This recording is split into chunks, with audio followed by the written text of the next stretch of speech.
I want to show you the sensor fusion strategy that I use for lalelu drums.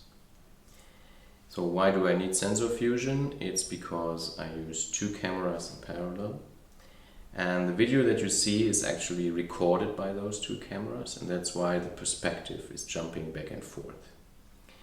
Now each camera is recording at 50 frames per second, and the exposures are time interleaved, so it's switching fast between those two cameras. So in total I have a frame rate of 100 frames per second. Now, as you can see from the video, I don't show all of those frames to the screen. I only show a subset. And this is arranged in a way that you see for a few moments the perspective from camera 1 and then the perspective from camera 2. And so it's jumping back and forth.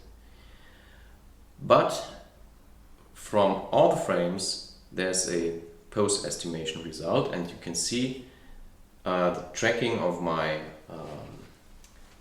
right index knuckle in the green dots.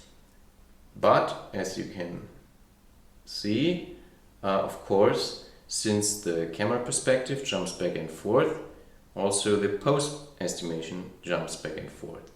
And what you see on the screen is the last 100 post-estimations, so it's a time duration of 1 second.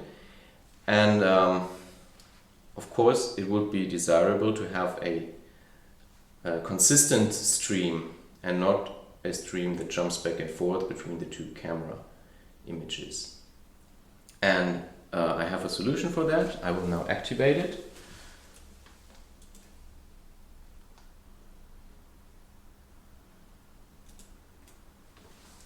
So now in red you see the output of the sensor fusion algorithm, and you can see that even if it takes the input of the two different camera streams, it is one consistent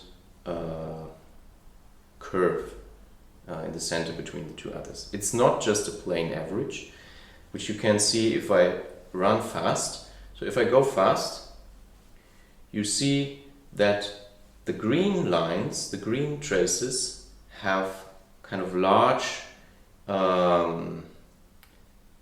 spaces between the points because they are only acquired at 50 frames per second each. But the red trace has double the rate, so it has points at 100 frames per second, and so it is more. It has the desired very high update rate of 100 frames per second. And how this algorithm is made, you can see on the blog at laleludrums.de.